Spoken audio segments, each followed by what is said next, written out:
ultimately we're all responsible in making the web accessible to everyone.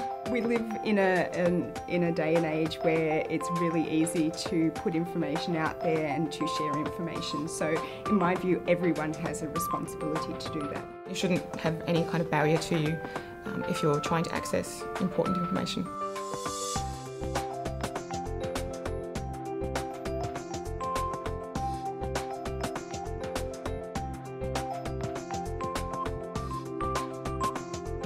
Web accessibility, in essence, is making websites accessible to people of all abilities.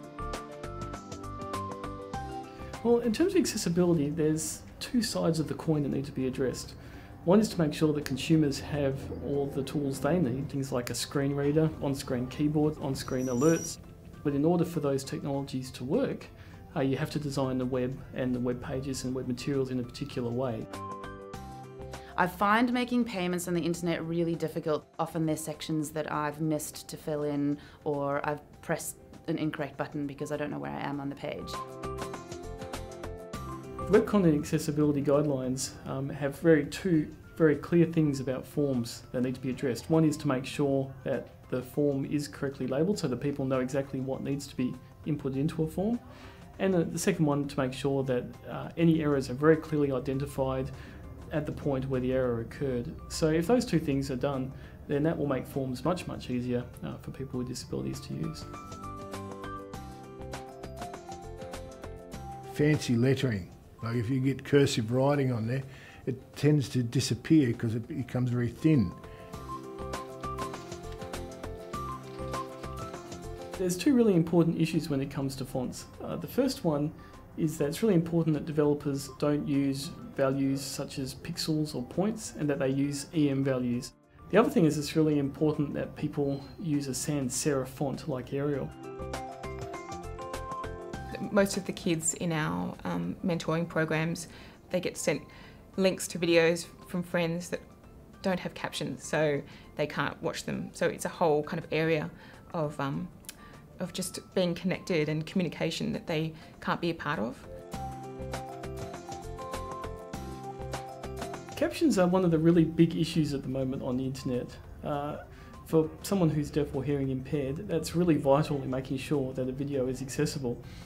It's something which has improved a lot recently. YouTube now have the option where you can upload a video with YouTube and then get Google to automatically put captions on. In the coming years, we're really likely to see a big change in the use of captions. I think it's going to increase a lot.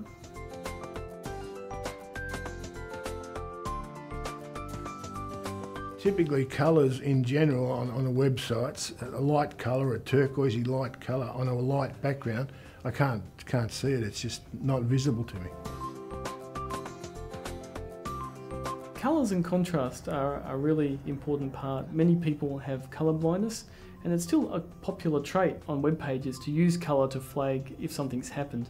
What the W3C recommends is that people find other ways to demonstrate that a change has occurred. So you could put like a box around something, you could put some sort of symbol next to something to show that action's taken place instead of colour. A lot of stuff these days is in PDF format, and Zoom text sometimes can't read the PDF format. One of the common problems with PDFs is often they're actually not a text file. It's just someone who has, say, used a photocopier, scanned those into a PDF format, and really they're just images. So when someone using assistive technologies like a screen reader goes to that document, they essentially get nothing. They hear nothing. You know, we're used to creating documents, so we create a Word document, let's say, export it to PDF and just, you know, put it up online. But really, can that information just be uploaded directly to the website in HTML, which is generally a lot more accessible than any PDF, even if it has been created in an accessible fashion. Typically what they do is they hide the next button.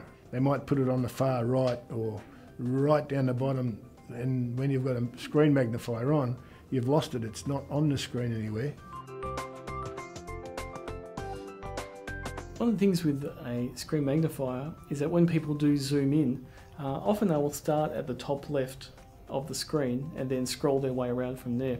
So what that means is that a lot of content that is on the right hand side of the screen may not be visible to someone with a vision impairment. So it's really important that any really key information on the web page is located roughly around the top left corner. Buttons are an interesting one. If buttons are correctly labelled, they don't necessarily have to be inaccessible. It really comes down to the labelling in the code of those buttons.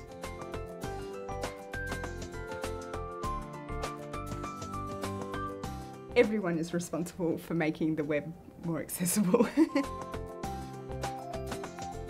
Everyone from the designer who might have to look at colour contrast and the way a person is going to navigate through a website, to the developer who's actually implementing that as well.